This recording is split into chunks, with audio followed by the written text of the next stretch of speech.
नमस्कार दोस्तों, स्वागत है आप सबका हमारे YouTube चैनल श्याम क्लासेज में।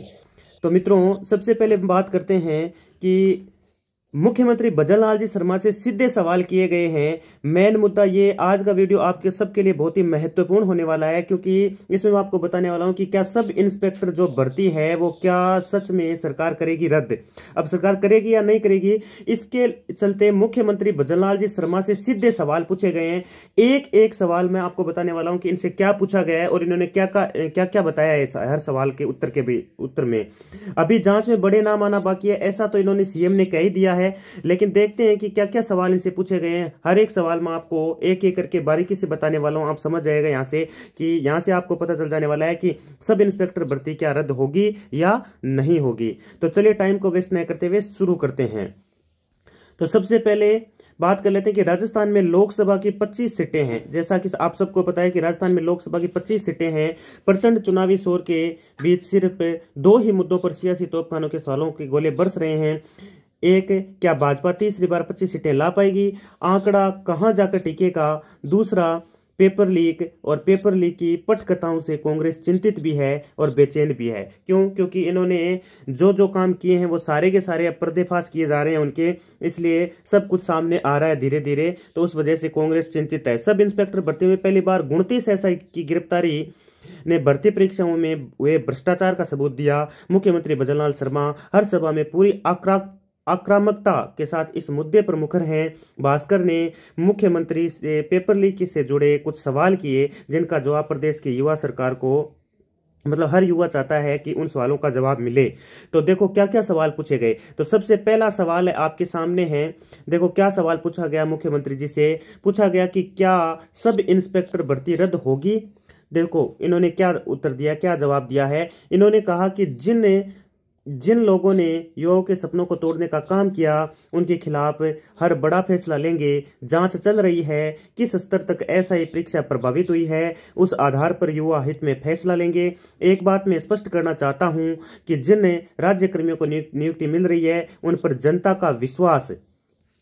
का विश्वास होना जरूरी है। चाहे वो एसआई हो, चाहे वो लाइब्रेरियन हो, या बड़ी परीक्षा पास कर कोई अफसर बना हो। गलत तरीके से परीक्षा पास करके ट्रेनिंग कर रहे एसआई को गिरफ्तार कर चुके हैं। हाँ, ये जरूर ध्यान रखा जाएगा कि योग्य अभ्यर्थियों को दिक्कत न आए। हाँ, ये भी साथ में ध्यान रखा जाएगा कि जो ईमानदारी से जिन्होंने पेपर दिया है, काम किया है, उनको कोई दिक्कत नहीं आनी चाहिए। ये भी साथ में देखा जाएगा। ये हुआ पहला सवाल। अब बढ़ते हैं हम दूसरे सवाल की ओर। दूसरा सवाल इनसे पूछा गया कि गहलोत सरकार में एसआई भर्ती परीक्षा के दौरान ही बीकानेर और पाली में एफआईआर हो गई थी, लेकिन कार्रवाई आपके राज में हुई। क्या एजेंसियां सियासी दबाव में खामोश रही हैं? ये दूसरा सवाल पूछा गया। तो इसका जवाब देखो भजनलाल जी ने क्या दिया। इन्होंने कहा कि जांच एजेंसियों का दुरुपयोग करना कांग्रेस की हमेशा से फितरत रही है। ये सही है कि केस पिछली सरकार में दर्ज हो गए थे। हम ये भी जानते हैं कि जांच एजेंसियों को कार्रवाई करने से किसने और क्यों रोका। सिर्फ दिखावे के लिए जांच हुई। हमने एसओजी को भी फ्री हैंड दिया और रिजल्ट का पूरा राजस्थान देख रहा है। युवाओं के भविष्य में सौदागर अशोक गहलोत इस मुद्दे पर कब बोलेंगे और कब अपनी गलती स्वीकार करेंगे, माफी मांगेंगे, ये देखना बाकी है। अब चलते हैं हम अगले सवाल की ओर। अगला सवाल इनसे ये किया गया कि रीट पेपर लीक मामले में भाजपा ने विपक्ष में रहते हुए आरोप लगाया था कि राजीव गांधी स्टडी सर्किल के लोग इसमें शामिल हैं। अब आपकी सरकार है तो क्या कार्रवाई होगी।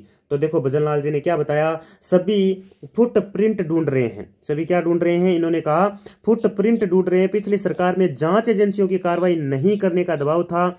मैंने एसओजी से कहा कि भ्रष्ट प्रक्रिया में शामिल हर कड़ी को ढूंढा जाए और पकड़ा जाए। एजेंसी को जांच में समय लगता है, लेकिन अली बाबा और 40 चोरों की स्क्रिप्ट सब तैयार है। अब कार्रवाई में समय नहीं लगेगा। अब कार्रवाई में ज्यादा कुछ समय लगने वाला है नहीं। और साथ ही अगला सवाल पूछा गया कि पेपर लीक और डमी कैंडिडेट दोनों में सरकारी कर्मचारियों की भूमिका उजागर हुई। ऐसे कर्मचारियों की बर्खास्तगी का सरकार के पास क्या एक्शन प्लान है। तब देखो इन्होंने क्या कहा। तब इन भजनलाल जी ने कहा कि युवाओं को न्याय मिले, ये सबसे जरूरी है। मुख्य सचिव के स्तर पर पेंडिंग केसों का रिव्यू कर रहे हैं। सख्त से सख्त कार्रवाई के लिए कह दिया है। जेल के साथ साथ इन ठगों को नौकरी से भी बर्खास्त किया जाएगा और भ्रष्टाचार से बनी संपत्तियों को भी जब्त किया जाएगा। ठीक है। और साथ ही अगला सवाल इनसे किया गया, गिरफ्तारियों के बाद डमी कैंडिडेट पेपर लीक से बड़ी बीमारी बन रहे हैं, क्या इलाज है इसका? तो इसका इलाज भी इन्होंने बताया है। इन्होंने कहा जिन्होंने हमारी सरकार आने से पहले ही परीक्षाओं में डमी कैंडिडेट बिठाया, उन्हें खोज कर गिरफ्तार किया जा रहा। आरपीएससी, कर्मचारी चयन बोर्ड और एसओजी तीनों मिलकर ऐसे लोगों को चिन्हित कर रहे हैं। हम एग्जाम सिस्टम इंप्रूव कर रहे हैं, तकनीक का इस्तेमाल कर बायोमेट्रिक फेस रिकग्निशन मानिए फेस वाला सिस्टम और परीक्षा के दौरान राइटिंग का नमूना और एडमिट कार्ड पर क्यूआर कोड दर्ज किया जाएगा। और भी कई बदलाव होंगे जो डमी कैंडिडेट को सेंटर गेट पर ही पकड़ लेंगे। और अगला सवाल पूछा गया इनसे कि पेपर लीक को लेकर क्या भविष्य में भर्ती एजेंसियों की जिम्मेदारी तय होगी? तो देखो इन्होंने क्या कहा। इन्होंने कहा कि कठोर निर्णायक कार्रवाई होगी। पिछले 3 माह में जो एग्जाम हुए वह साफ सुथरे लीक प्रूफ है। हम हर एक काम की जिम्मेदारी तय करने के लिए प्रतिबद्ध हैं।